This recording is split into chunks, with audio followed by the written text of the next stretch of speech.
사도신경으로 신앙을 고백합니다.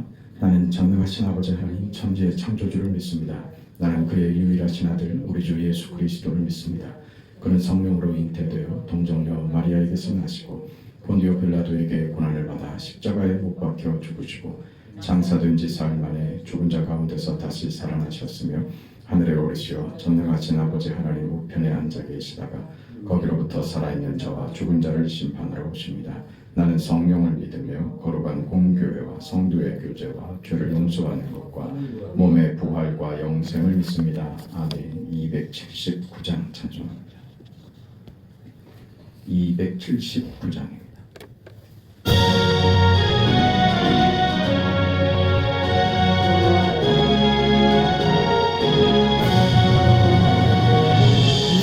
인내하신 구세 주여 내가 비오니 죄인오라 하실 때에 날 부르소서. 주여 주여 내가 비오니 죄인오라 하실 때에 날 부르소서. 자비하신 보좌 앞에 울어 엎드려 자복하고 회개하니 믿음 주소서. 주여 주여 내가 비오니 죄인오라 하실 때에 날 부르소서. 주의 공로 의지하여 주께 가오니 상한 마음을 고치시고 구원하소서. 주여 주여 내가 비오니 죄인오라 하실 때에 날 부르소서. 만복한 예수의 주여 위로하소서. 우리 주가 같으시니 어디 있을까. 주여 주여 내가 비오니 죄인오라 하실 때에 날 부르소서.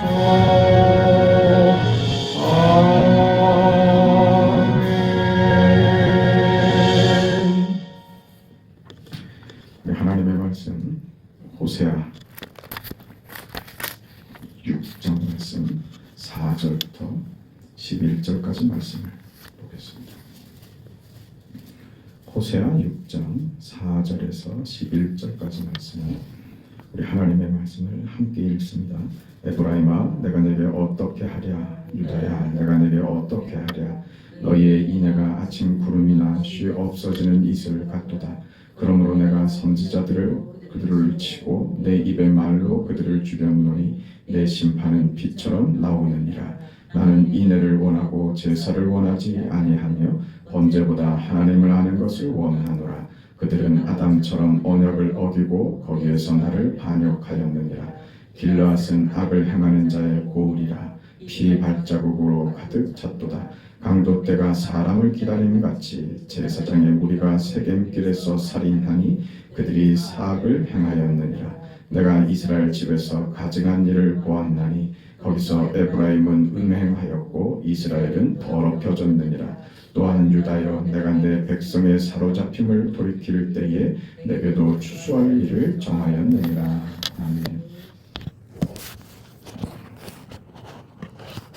이스라엘의 죄악을 심판하시겠다고 하는 그 하나님의 준엄한 말씀이 이어지고 있습니다.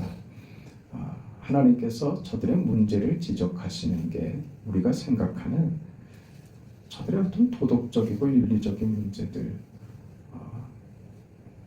그것이 우리 눈에는 쉽게 보이기 마련인데 하나님께서는 그 저들의 문제가 단지 도덕적인 그 상황들이 아니다. 그보다 더 본질적인 문제에 너희가 잘못하고 실수하고 그걸 놓치고 있다. 그 얘기를 하시죠. 그게 오늘 본문에 이렇게 얘기하는 겁니다. 너희 인애가 아침 구름이나 쉬어 없어지는 이슬 같다. 인애가 없어졌다 이거죠. 그 6절 말씀을 봐도 나는 인애를 원하고 제사를 원하지 아니한다. 이렇게 말씀하십니다. 너희 어떤 종교 생활, 너희가 내게 와서 그 제사하고 무슨 헌물을 드리고 하는 너희의 그런 행위들이 중요한 게 아니라 나는 그것을 통해서 너희의 그 마음을 받기를 원하는데 내가 받고자 하는 그 마음은 인애다. 너희는 그 인애는 없고 형식만 남았다. 하나님을 모른다. 그거죠. 그러니까 저들은 하나님의 마음이 무엇인지 저들이 지금 이 행위들을 왜 하고 있는지에 대한 본질, 어떤 목적을 상실해버린 겁니다. 그걸 하나님이 지적하시고 그것으로 인해서 저들에게 나타난 온갖 죄악들, 잘못된 그 삶의 모습들을 지금 지적하시는 것이죠. 하나님이 목적이 되고 저들이 하나님께 인애로서 다가가야 하는 것은 그 인애가 하나님께서 저들에게 베푸신, 오늘 우리에게 베푸신 하나님 약속의 성실하심인데 저들은 저들과 약속을 맺으신 나는 스스로 있는 자 너희와 언약을 맺어 그 언약을 신실하게 성실히 시행하시는 하나님으로서 저들 앞에 서 있는데 저들은 저들을 그 하나님이 자녀 삼으시고 너희는 나를 하나님으로 믿고 따르고 나는 너희의 하나님이 되겠다고 하는 이 은혜롭고 복스러운 언약 관계 속에서 하나님은 언제나 변치 않고 성실하게 그 인내로 이 백성들을 대하고 있는데 저들이 받은 이 약속과 그 속에서 은혜로 연결되는 저들의 삶을 다 잃어버렸다는 것이죠. 하나님은 언제나 인애로 대하시지만 저들은 그 인애를 잃어버렸다는 것입니다. 그래서 결과가 어떻게 되냐? 하나님 앞에 보여야 할 인애라는 것은 하나님이 그 약속에 성실하셨던 것처럼 저들도 하나님 앞에 성실하게 나와야 되는 것이죠. 그것은 저들의 인생과 목적이 하나님께 있어야 하는 것입니다. 그러나 저들이 인애를 잃어버림으로써 하나님이 목적이 아닌 수단과 방법으로 전락해버렸고 하나님이 도구화돼 버리고 말았던 것이죠. 그러니 하나님이 세상의 어떤 우상들과 다름없는 우상 중에 하나가 되어버린 겁니다. 하나님을 우상화시켜버린 것이죠. 저들이 하나님의 심판을 받을 수밖에 없는 이 지경에 온 것은 바로 이 지점이었죠. 나는 너의 하나님이 되고 너희는 나의 백성이 될 것이라. 이 은혜로운 약속을 저들이 저버리고 저들이 결국 하나님의 심판 앞에까지 설 수밖에 없게 됐다. 그런 것입니다. 하나님은 언제나 우리에게 신실하셨습니다.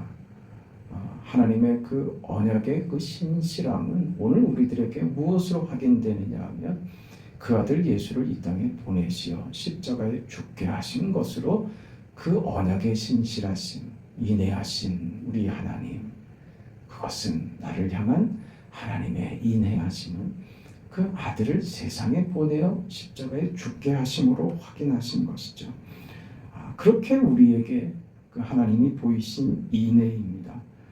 그 인애를 그 원어로 헤세드라고 합니다.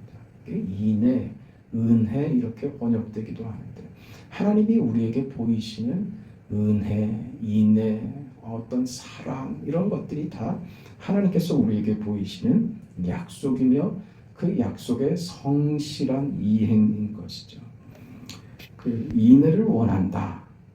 그러니까 오늘 본문의 말씀대로 나는 그 인애를 원하고 제사를 원치 않는다.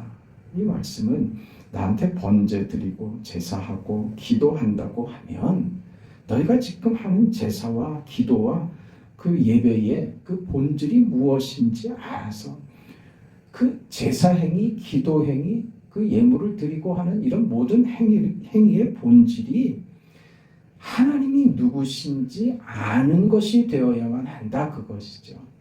하나님은 나의 아버지이십니다. 하나님은 나의 목적이시며 내 삶의 모든 것이십니다. 나를 존재케 하시고 나로 살게 하시고 숨쉬게 하시는 나의 이유가 하나님이십니다. 이 고백이 제사로 기도로 나오는 것이지 그 하나님을 아는 것이 그 상실돼 버린 이 행위만 남은 껍데기는 그건 의미 없다, 이렇게 말씀하시는 것이죠. 그러니 그 우리 신앙은 그 하나님을 아는 것에서 비롯되고 그렇게 시작되고 그래서 우리 신앙이 어디로 갔냐면 우리 신앙의 어떤 그 한 본질이 정결함이 되는 것입니다. 그 본질이 어디에 근거하고 있느냐 하면 하나님의 거룩하심에 근거하여 요구되는 정결입니다. 그러니까 하나님을 아는 자로서 우리가 어떤 제사하고 예배하고 기도하는 것이 우리를 어디로 끌고 가느냐? 하나님을 아는 것이. 그래서 하나님 앞에 행하는 우리의 모든 것이 어디로 우리를 끌고 가느냐? 하나님을 닮아가는 쪽으로 우리를 인도해 간다는 것이죠.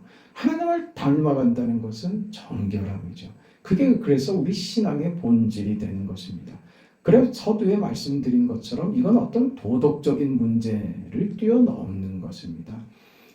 믿지 않는 사람도 얼마든지 도덕적으로 살고 윤리적으로 살고 착하게 살 수 있습니다. 그러나 하나님 없는 믿음으로 하지 않는 어떤 것도 하나님이 받으시는 이 정결의 자리, 하나님께서 내가 거룩하니 너희도 거룩하라고 하는 이 자리로 들어가지 못하죠.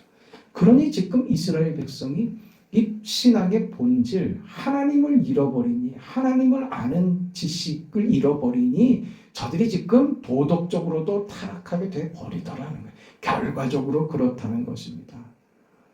그게 오늘 그 호세아서를 통해서 오늘 이 시대를 사는 우리들에게 너희 신앙이 무엇인지, 너희가 예배하는 게 무엇인지, 하나님을 아는 것이 무엇인지, 왜 이게 중요한지를 생각하게 하는 것이죠. 우리가 그 오름으로 가는, 그 정결함으로 가는, 하나님을 닮아가는 대로 가는 그 우리의 모습을 의롭다라고 인정해 주십니다. 그러니 이런 것들이 우리가 정결해지고 하나님이 기뻐하실 만한 인생이 되고 하는 것은 우리가 만드는 것이 아닙니다. 하나님께서 우리의 하나님, 나의 아버지가 되어 주시기 때문에 우리 인생 속에서 의가, 이 정의가 만들어질 수 있는 것이죠. 우리 세상에서는 이 정의를 말할 때 이 정의는 우리가 언뜻 생각하기에도 정의는 옳자고 하는 것이죠. 그 옳음을 만들자고 하는 게 정의 아니겠습니까? 세상에서. 그러면 정의 사이를 구현한다 이럴 때는 악한 것들을 다 죽여 없애버리는 그런 사회를 말합니다. 그 부정부패라든가 무슨 법을 어긴다든가 사리사욕을 채운다든가 누구를 압제한다든가 하는 것을 다 제거해서 흠을, 불순물을 제거해서 만드는 정결함으로 정의를 생각을 하죠. 그러니까 그렇게 만들어야 되는 정의니까 무엇이 동원되냐? 폭력이 동원됩니다. 공격적이죠. 그건 어떤 이념을 실행하자고 해서 등장하는 게 늘 그 의지를 다지는 그런 모습들이 혈서를 쓰죠. 손가락을 베어서 피를 내고 그 피로 글을 써서 자신의 의지를 표현하죠. 그렇게 정의를 만든다고 합니다. 무섭습니다. 자신에게도 해를 가하는데 상대에게 해를 안 가하겠어요? 이 세상, 이 현실, 우리 이 나라의 이 정치 현실을 보세요. 얼마나 고함을 질러대고 그 울분과 자기 뜻이 관철되지 않을 때 나오는 그 폭력성들을 보세요. 성경이 말하는 옳음은, 정결함은 하나님을 아는 지식에서 나오는, 우리 신앙이, 믿음이 만들어내는 의는, 정의는 이런 건 아닙니다. 폭력적이지 않습니다. 잘못된 것을 죽여 없앰으로써 만드는 것이 아닙니다. 이것을 오늘 성경에 뭐라고 얘기하는 거예요? 인애라고 얘기한 겁니다. 우리에게는 이 하나님의 어떠하심, 우리를 향하여 인애로우신 하나님이신 것처럼 우리도 우리 인생에 하나님을 알고 하나님의 인애를 닮아가는, 그것이 우리의 성품이 되고 삶의 속성이 되어서 그것이 우리 삶에 채워지는 인생, 그게 하나님이 바라시는 것이다. 그렇게 우리가 의로운 인생으로 내용이 채워지면 우리의 그 옳음이 믿음으로 확인되고 하나님의 인애로 가득 차는 우리의 옳음, 그것이 하나님이 인정하시는 우리의 의로움이 될 때, 그때 우리의 그 옳음과 인애로 말미암아 정의가 구현되는 것이다. 성경은 이렇게 반대로 얘기하는 거예요. 저놈을 죽여서 문제될 소지를 없애자. 그러면 만들어질 수 있다고 세상은 얘기하지만 성경은 반대로 얘기하는 겁니다.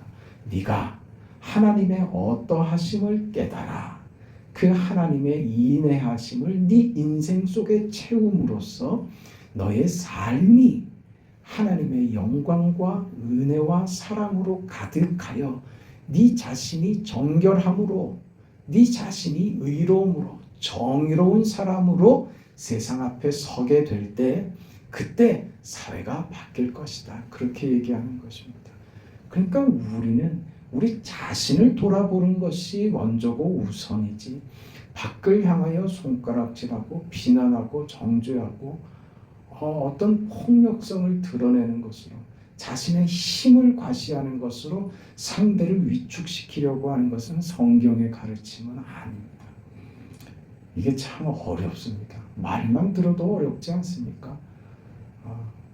먼저 우리 안에, 우리 교회 안에 이 하나님의 의를 우리 안에 실행해 보자. 이게 말씀드리는 것처럼 전염성이 있다니까요.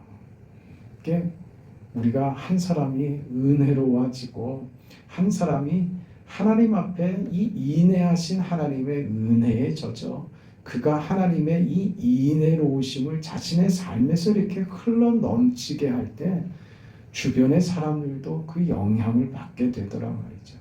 우리 교회가 어떤 부정적인 요소가 있을 수 있고 어느 곳에서나 불만스러운 부분이 있을 수 있고, 어떤 사람은 나는 아무렇지도 않은데 어떤 사람에게는 그게 불편하기도 하고 불만이 되기도 하고 말 못하는 속상한 감정이 생길 수도 있단 말입니다. 그게 무엇으로 다 녹여져야 된다고요. 그게 모두가 내가 이런 말 안 하려고 했는데 하면서 불만 섞인 얘기들을 하기 시작하면 우리 중에 그거 안 가지고 있는 사람이 단 하나도 없습니다. 그러면 문제투성이인 것 같이 우리 스스로가 그렇게 느껴지더란 말이죠. 우리 속에 은혜는 없고 문제만 있구나. 그럼 그 속에 어떻게 은혜가 자리 잡겠어요? 은혜는 다 덮어버리는 거예요. 그런 문제들과 어려운 상황들이 없어지는 게 아니라 덮어버린다고요. 더 큰 은혜와 더 큰 감격과 더 센 것이, 아주 강력한 것이 사소한 것들을 무시하게 만들어버리는, 돈을 500만 원 잃어버렸는데, 그 사기를 당했는데, 마치 말이지 그 20억짜리 복권에 당첨된 것처럼 그게 아무 소용 없어진 거예요. 그것 때문에 속상한 이유가 없어져 버리는, 그게 은혜입니다. 은혜, 우리가 받은 것이 무엇인 줄 아는 하나님이 나의 아버지가 되신다는 것이 얼마나 대단한 일인가 하는 사실을 안다면 우리는 우리가 겪고 있는 문제들이 아주 사소한 문제라는 것을 알게 되고 그것 때문에 우리의 감정이나 우리의 시간이나 우리의 인생을 소비하고 싶지 않아진다고요. 그저 시간 때우고 그저 허망하고 허무하게 시간이 지나가 버려서 아무것도 남는 것 없는 하나님, 이럴 것 같으면 차라리 그냥 데리고 가시지 뭐 하려고 나를 살려주십니까 하는 것밖에 할 말이 없어지더란 말이죠. 우리는 그런 인생 아닙니다. 교회도 마찬가지입니다. 아무것도 안 하면요, 그러면 이 수준을 유지할 것 같죠? 절대로 그렇지 않습니다. 그 살아있는 물고기는요, 물살을 거슬러 올라가는 법이지 물살에 따라 흘러내려가는 물고기는 없습니다. 물살을 거스르죠. 거슬러서 그 자리에 있는 거예요. 그 지역을 지키는 것이. 거슬러 올라가는 그 힘이 없으면, 그 몸부림이 없으면 떠내려갑니다. 죽은 물고기야 떠내려가죠. 힘이 없으니. 교회는 그래서 새로워지려고 하고 교회는 가만히 있으려고 하면 안 됩니다. 이제 좀 그만하시죠. 뭘 그만해요? 천국 가서 그만하세요. 하나님 앞에 가서 그때 쉬는 것이지. 우리가 쉴 이유가 뭐가 있어요? 죽으면 썩어질 육신 뭘 아끼고 무슨 잠을 아끼고 뭘 아껴서 그걸로 도대체 뭘 하자고요.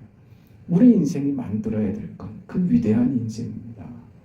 우리 공동체 안에서 이 하나님의 인내로우심으로 모두가 다 어떤 문제를 가지고 오고 어떤 큰 것을 가지고 있어도 태산 같은 짐으로 허리가 굽어진 인생이 이 자리에 찾아왔어도 그 짐을 모두가 다 덜어내 버리는 그런 강력한 힘, 그 은혜, 오늘 본문의 표현대로 인내하심으로 가득해서 우리 모두가 서로에게 격려가 되고 위로가 되고, 그래 살아볼만하다, 살만한 인생이다, 하나님께서 내 인생에 원하시고 이루어 가시는 그 복됨이 이것이었구나, 그걸 경험하고 사는 것, 그게 우리 아버지께서 원하시는 것 아니겠습니까?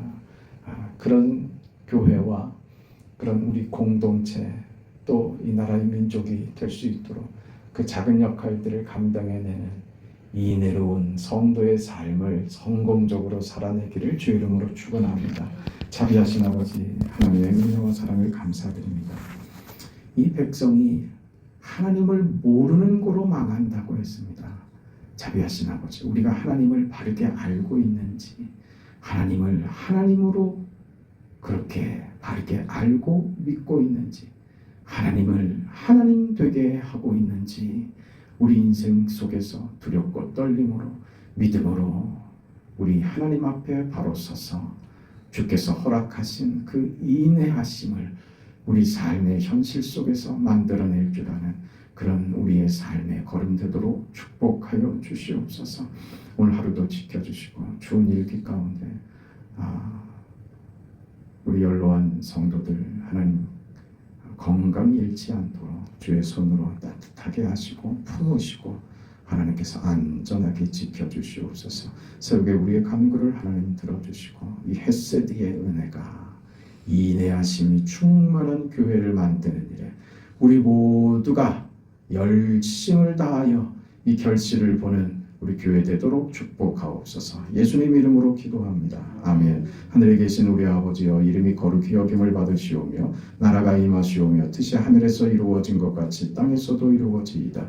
오늘 우리에게 일용할 양식을 주시옵고 우리가 우리에게 죄 지은 자를 사하여 준 것 같이 우리 죄를 사하여 주시옵고 우리를 시험에 들게 하지 마시옵고 다만 악에서 구하시옵소서. 나라와 권세와 영광이 아버지께 영원히 있사옵나이다. 아멘.